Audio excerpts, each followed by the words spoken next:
ఏంటి హుషారుగా ఉన్నారా లేదా? ఫుల్ జోష్లో ఉన్నారు. 11 రోజులుగా చూస్తున్నా మొట్టమొదటిసారిగా వైబ్రెంట్ విజయవాడ సొసైటీ ఇక్కడికి వచ్చినప్పుడు కేసినేని చిన్ని గారు, వసంత కృష్ణప్రసాద్ గారు, ముత్తవరపు మురళీకృష్ణ గారు, రఘురామ గారు, సౌమ్య గారు, వేదిక పైన అసోసియేషన్ సభ్యులందరూ ఉన్నారు. ఇంకొక పక్క ప్రజాప్రతినిధులు ఉన్నారు. అందరికి కూడా పేరు పేరున మనస్ఫూర్తిగా అభినందనలు. ఈరోజు మిమ్మల్ని చూసిన తర్వాత నాకు అనిపించింది, నేను ఏదైతే ఆశించానో అది విజయవాడలో ఈరోజు జరిగింది. దీనికి మీ అందరిని కూడా మనస్ఫూర్తిగా అభినందనలు, కంగ్రాచులేషన్స్.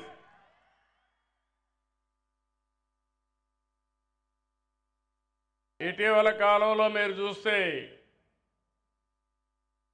సంవత్సరం కంటే 3 నెలల కంటే ముందు ఎవరికి ఆనందమే లేదు, బయట వచ్చే పనే లేదు. ఎక్కడ చూసినా విధ్వంసం, ఎక్కడ చూసినా దాడులు, కేసులు, ఇవి తప్ప ఏమీ లేని పరిస్థితి నుంచి 15 నెలల్లో మీరిచ్చిన మ్యాండేట్తో ఈరోజు మిమ్మల్ని అందరినీ ఎంత ఆనందంగా ఉన్నారంటే నిజమైన స్వాతంత్రం ఈరోజే ఈ ప్రాంతానికి వచ్చిందని అనిపిస్తూ ఉంది. ఆ రోజు ఎన్నికలప్పుడు వచ్చాం, నేను, మా మిత్రుడు పవన్ కళ్యాణ్ గారు, అదే మరిగా బీజేపీ ముగ్గురం కలిసి ఆ రోజు మీ అందరికీ ఒకే మాట చెప్పాం, అభివృద్ధి చేస్తాం, సంక్షేమ కార్యక్రమాలు ఇస్తాం, సుపరిపాలన అందిస్తామని ఒక్క మాట చెప్పాం.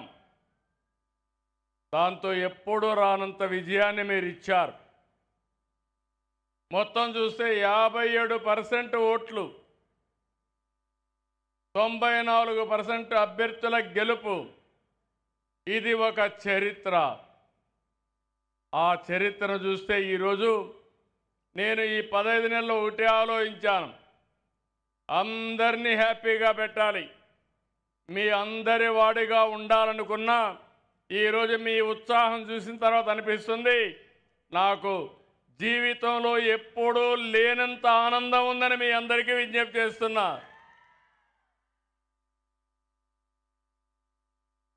దుర్గమ్మ దసరా ఉత్సవాలు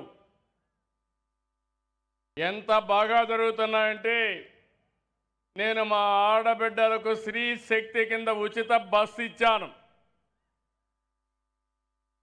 ఎప్పుడూ రానంతమంది ఆడబిడ్డలందరూ వచ్చి దుర్గమ్మ తల్లిని దర్శనం చేసుకొని మొక్కులు తీర్చుకునే పరిస్థితికి వచ్చారు. అది చూసినప్పుడు అనిపిస్తుంది ఒక నిర్ణయం, ఆ నిర్ణయం పెను ప్రభావం చూపించే పరిస్థితికి వచ్చింది. అలాంటి ఇంకొక పక్క సూపర్ 6 చెప్పాం, సూపర్ 6 ఇచ్చాం. ఈరోజు మీరందరూ కూడా ఒక పక్క సంక్షేమం పట్ల ఆనందంగా ఉన్నారు, ఇంకో పక్క అభివృద్ధి కూడా పరిగెత్తిస్తున్నాం. ఎప్పుడో మీరు ఒకసారి చూస్తే పోలవరం నుంచి పట్టిసీమ ద్వారా కృష్ణా డెల్టాకు నీళ్లు తీసుకొచ్చాం. ఇప్పటికి 10 సంవత్సరాలు పూర్తయింది. అదే ఆ రోజు కానీ తెలుగుదేశం పార్టీ అధికారంలో ఉండుంటే 2020 నాటికి పోలవరం పూర్తయి జాతికి అంకితం చేసేవాళ్ళం. దాన్ని అడ్డం పెట్టే పరిస్థితికి వచ్చారు, విధ్వంసం చేశారు. కానీ ఈరోజు మీ అందరికీ హామీ ఇస్తున్నాను, ఇంకా కృష్ణా జిల్లాకు నీటి కొరత చరిత్రలో ఎప్పుడూ ఉండదు, ఉండబోదని మరొకసారి విజ్ఞప్తి చేస్తున్నా. ఒక పక్క దుర్గమ్మ తల్లి ఆశీస్సులు, ఇంకో పక్క కృష్ణమ్మ, పరవళ్ళు దొక్కుతా ఉంది. అది చూస్తే కన్నుల పండుగ. 7 లక్షల క్యూసెక్స్ వాటర్ వస్తూ ఉంది. ఇప్పటికే దగ్గర దగ్గర 1400 నుంచి 1500 టీఎంసీ నీళ్లు సముద్రానికి పోతున్నాయి. ఒక రోజులోనే 70 టీఎంసీ నీళ్లు పోతున్నాయి. ఇంకో పక్క పోలవరం కూడా దగ్గర దగ్గర 3500 టీఎంసీ నీళ్లు సముద్రంలోకి వెళ్ళాయి. ఇది చూసినప్పుడు రాబోయే రోజుల్లో ఇంకా మంచి జరుగుతున్న దాంట్లో ఆలోచనే లేదు. అమరావతిని ట్రాక్లో పెట్టాం. కేంద్రం 15,000 కోట్లు ఇచ్చారు. ఈరోజు పనులన్నీ ముమ్మరంగా జరుగుతున్నాయి. 3 సంవత్సరాల్లో విజయవాడ నుంచి బయట పోయిన వాళ్ళు తిరిగి విజయవాడకు వస్తారని కూడా ఈ సందర్భంగా మీకు విజ్ఞప్తి చేస్తున్నా. అది ఈ దసరా ప్రత్యేకత. ఈ జోష్ ఎప్పటికీ ఉండాలి. ఈసారి ఎన్నో నేను ఉత్సవాలు చూశాను. 5 సంవత్సరాలు అధికారం ఉన్నప్పుడు చూశాను.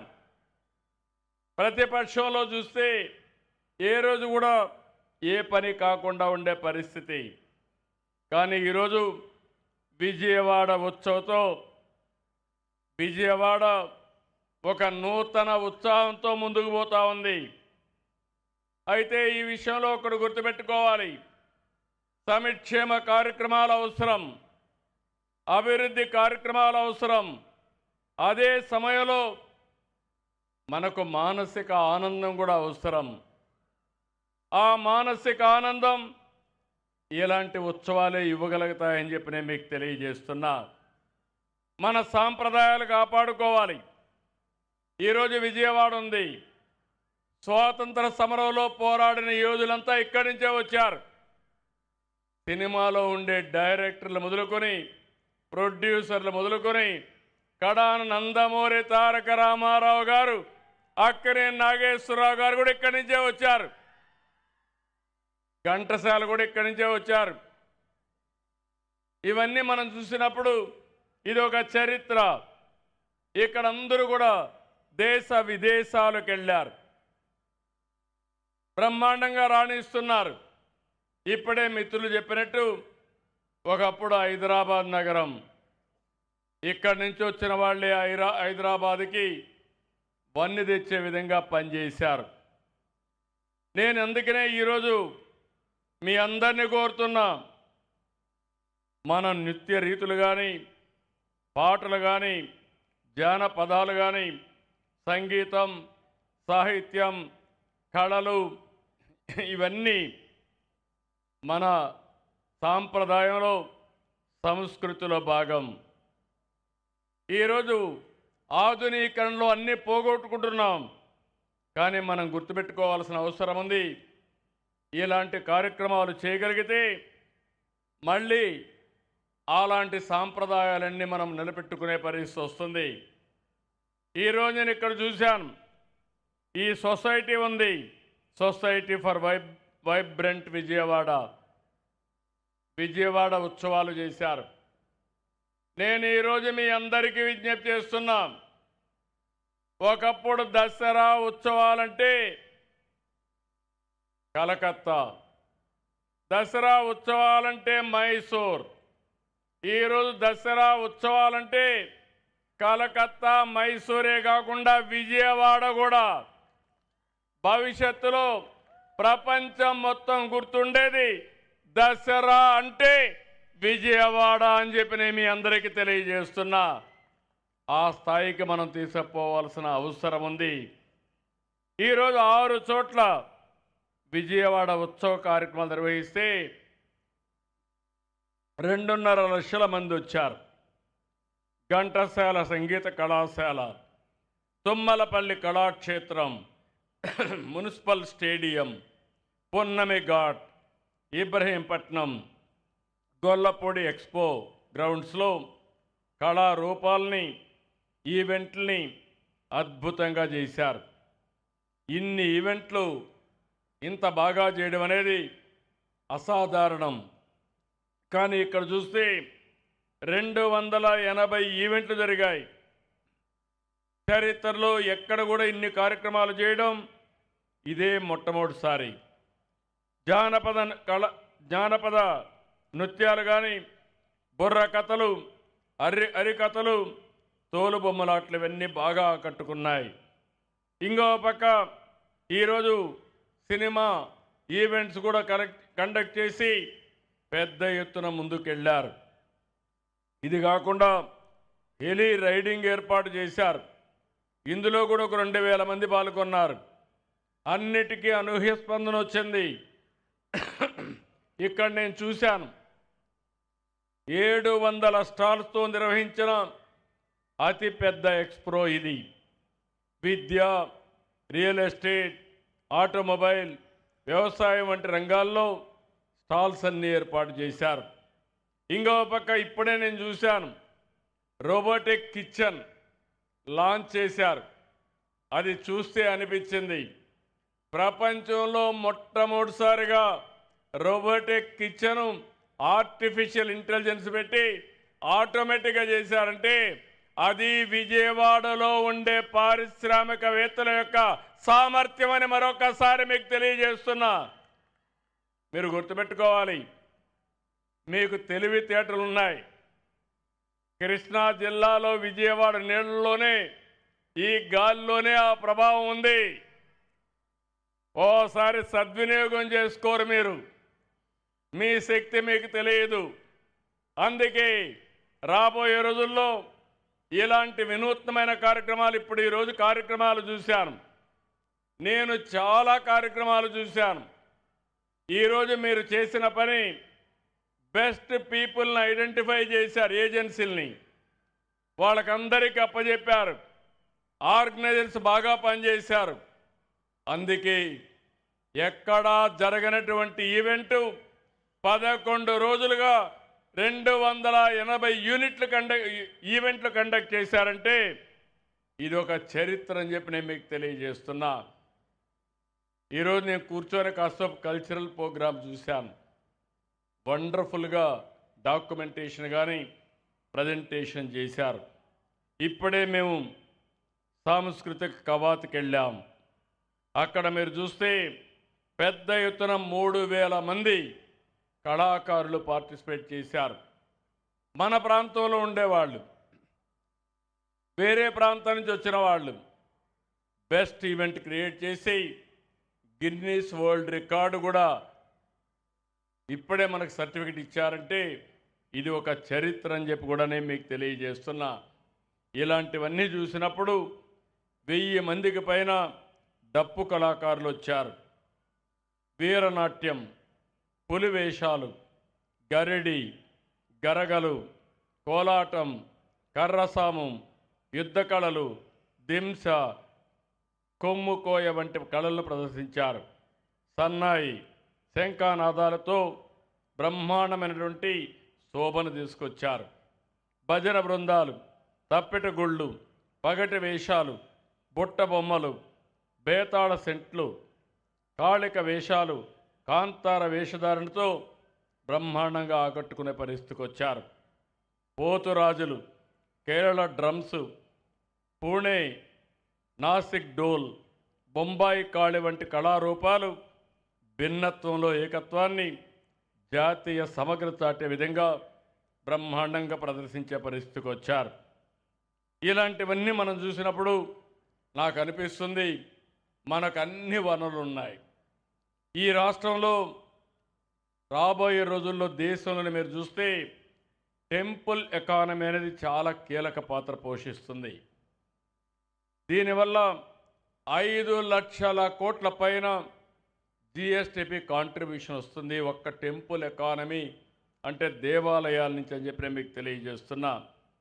మన రాష్ట్రంలో 27కు పైగా చిన్న పెద్ద దేవాలయాలు ఉన్నాయి. మన రాష్ట్రంలో ఉండే దేవాలయాలు దేశంలో ఎక్కడా లేవు. శ్రీకాకుళం అరసవల్లి సూర్యనారాయణ భగవానుడు, శ్రీకూర్మం, విజయనగరం పైడితల్లి అమ్మవారు, విశాఖ సింహాచలం, తూర్పుగోదావరి అన్నవరం, వాడపల్లి, పశ్చిమ గోదావరి ద్వారకా తిరుమల, కృష్ణా దుర్గగుడి, గుంటూరు అమరలింగేశ్వర స్వామి, పానకాల లక్ష్మీ నరసింహస్వామి, ప్రకాశం త్రిపురాంతకం, నెల్లూరు చెంగాలమ్మ ఆలయం, పెంచలకోన లక్ష్మీ నరసింహస్వామి, చిత్తూరు అయితే తిరుమల బాలాజీ వెంకటేశ్వర స్వామి, కలియుగ దేవుడు మన రాష్ట్రంలో ఉన్నాడంటే ఆయన ఆశీస్సులు మనకెప్పుడూ ఉంటాయని మరొక్కసారి మీ అందరికి విజ్ఞప్తి చేస్తున్నా. కాణిపాకం, కాళహస్త్రి, అనంతపురం లేపాక్షి, కడప ఒంటిమిట్ట, కర్నూలు శ్రీశైలం, మంత్రాలయం, అహోబిలం, మహానంది. మనకు శక్తి పీఠాలున్నాయి, పవిత్రమైన పుణ్యక్షేత్రాలున్నాయి. ఇది మన సంపద, మన వారసత్వం. దీన్ని కాపాడుకోగలిగితే దేశానికే ఆదర్శం అవుతుంది. మనందరం గుర్తుపెట్టుకోవాల్సిన అవసరం ఉంది. ఈరోజు ఇంద్రకీలాద్రిపై దుర్గమ్మను దర్శనం చేసుకున్న భక్తులను చూస్తే నేను మొన్న వచ్చాను. ప్రభుత్వం యొక్క లాంఛనాల్ని దుర్గమ్మ తల్లికి పట్టు వస్త్రాల రూపేణ ఇవ్వడానికి నేను వచ్చినప్పుడు వాళ్ళ ఉత్సాహం చూశాను. అంటే ఈరోజు మీరు గుర్తుపెట్టుకోవాలి, ఏవైతే పుణ్యక్షేత్రాలు ఉన్నాయో, దేవాలయాలు ఉన్నాయో, ఇవన్నీ మనకు మానసిక ఆనందాన్ని కలిగించి ఎక్కడికక్కడ హీలింగ్ సెంటర్స్గా పనిచేస్తాయి. ఇప్పుడు మీ అందరి దగ్గర టెక్నాలజీ పెరిగిపోయింది. ఒకప్పుడు నేనే చెప్పాను, అందరూ కూడా సెల్ ఫోన్ అవసరం అని చెప్పాను, ప్రమోట్ చేశాను. ఇప్పుడు ఈ సెల్ ఫోన్ వల్ల టెన్షన్లు పెరిగిపోతున్నాయి. కొంతమంది ఓసారి నాకు అనిపిస్తుంది, ఒకప్పుడు నన్ను అందరూ ఎగతాళి చేశారు సెల్ ఫోన్ అవసరమా అని. ఈరోజు చూస్తే సెల్ ఫోన్ లేని వాళ్ళు లేరు. రెండోది, భార్య భర్త లేకపోయినా ఉంటాడు, భర్త భార్య లేకపోయినా ఉంటుంది. సెల్ ఫోన్ లేకపోతే ఇద్దరూ ఉండలేరు. సెల్ ఫోన్ అవసరం, కానీ దాన్ని వాడుకోవడం కూడా సమర్థవంతంగా వాడుకుంటే, ఇప్పుడే రోబోటిక్ కిచెన్ చూశారు, దానికి బ్యాకింగ్ ఆర్టిఫిషియల్ ఇంటెలిజెన్స్. ఎంతమంది వస్తే ఏమేమి దానికి వేయాలనో అవన్నీ ప్రాపర్గా మిక్స్ చేసి, ప్రాపర్గా హీట్ చేసి, యూనిఫామ్ క్వాలిటీ, అదే మరి యూనిఫామ్గా అన్నీ కలిపి వస్తాయి. అంటే రాబోయే రోజుల్లో మీరు ఊహించుకోవాలి, technology is a game changer. ఈ దేశంలో మొదటి నుంచి కూడా మాట్లాడిన ఏకైక వ్యక్తి టెక్నాలజీ గురించి నేనే మాట్లాడాను. ఆ అడ్వాంటేజ్ ఈరోజు హైదరాబాద్కు వచ్చింది. భవిష్యత్తులో అమరావతి అనగానే, విజయవాడ అనగానే గుర్తొచ్చేది ఆర్టిఫిషియల్ ఇంటెలిజెన్స్ గుర్తొస్తుంది. ఒకప్పుడు నేను హైటెక్ సిటీ కట్టి ఐటీని ప్రమోట్ చేశాం. ఒక నిర్ణయం, ఈరోజు ప్రపంచం ఎక్కడికి పోయినా ఎక్కువ తలసరి ఆదాయం వచ్చేవాళ్ళు తెలుగు వాళ్ళు. ఒక నిర్ణయం పెను మార్పులు తీసుకొచ్చింది. ఇక్కడికి వచ్చినప్పుడు నేను క్వాంటమ్ వ్యాలీ, అదే సమయంలో ఆర్టిఫిషియల్ ఇంటెలిజెన్స్ ప్రమోట్ చేస్తున్నా. అయితే ఇవన్నీ ప్రమోట్ చేసినప్పుడు మన యువతకు ఉద్యోగాలు కూడా అవసరం. చాలామంది ఆలోచిస్తున్నారు టెక్నాలజీ వల్ల ఉద్యోగాలు పోతాయని. టెక్నాలజీ వల్ల ప్రొడక్టివిటీ పెరుగుతుంది, ఉద్యోగ అవకాశాలు వస్తాయి. తెలివితేటలుంటే ఎక్కడ కూర్చున్నా ప్రపంచం మొత్తం మనం శాసించే పరిస్థితికి వస్తామని చెప్పి కూడా నేను మీకు తెలియజేస్తున్నా. ఇవన్నీ ఒక ఎత్తు అయితే, ఈరోజు మిమ్మల్ని అందరినీ ఒకటే కోరుతున్నా, నాకు ఒకే ఆలోచన, భవిష్యత్తులో తెలుగు జాతి ప్రపంచంలో నెంబర్ 1గా ఉండాలని. దీనికి కష్టపడి పనిచేస్తే చాలదు, తెలివిగా పనిచేయాలి, స్మార్ట్గా పనిచేయాలి. మీరు స్మార్ట్గా పనిచేయాలంటే ఇలాంటి కార్యక్రమాలు కూడా అవసరం. ఎప్పుడు కంప్యూటర్ దగ్గర కూర్చోను, ఇంట్లో కూర్చుంటే మీకు బోరు కొట్టి మైండ్ కూడా పనిచేయదు. కొన్ని రోజుల తర్వాత మీకు పిచ్చి పట్టే పరిస్థితి వస్తుంది, మెంటల్ ఇల్నెస్ వస్తుంది. అలాంటప్పుడు వైబ్రెంట్గా ఉండాలంటే ఇలాంటివన్నీ కూడా దసరా ఉత్సవాలు జరుపుకోవాలి. శని ఆదివారాల్లో అవసరమైతే బర్మ్ పార్క్లో ఇలాంటి ఈవెంట్లు పెడితే కొంత సమయం మీరు ఫ్యామిలీతో వచ్చి కూర్చొని రిలాక్స్ అయ్యి ఇంటికి వెళ్ళే పరిస్థితి వస్తుంది. నేను ఒకటే మీ అందరికి హామీ ఇస్తున్నా, అందరూ ఒకే ఆబ్జెక్టివ్ పెట్టుకున్నాను, వెల్తీ హెల్తీ హ్యాపీ సొసైటీ. ఆర్థిక అసమానతలు తగ్గించి అందరి ఆదాయం పెంచాలి. అదే సమయంలో ఆరోగ్యం కోసం మొట్టమొదటిసారిగా మీరు చూస్తే చిన్న పెద్ద తారతమ్యం లేకుండా 2,50,000 రూపాయలు అందరికీ యూనివర్సల్ హెల్త్ ఇన్సూరెన్స్ తీసుకొచ్చిన ఏకైక రాష్ట్రం మన రాష్ట్రం అని చెప్పి నేను మీకు తెలియజేస్తున్నా. ఈ రెండు అయిన తర్వాత మీరు ఆనందంగా ఉండాలంటే ఇలాంటి ఈవెంట్స్ కూడా అవసరం. అందుకే ఈరోజు మీ అందరిని మనస్ఫూర్తిగా అభినందిస్తున్నా. 15 నెలల కంటే ముందు ఎట్లున్నాం, ఈరోజు ఎట్లున్నాం మేము వేరే చేసుకుంటే పెను మార్పులు తీసుకొచ్చాం.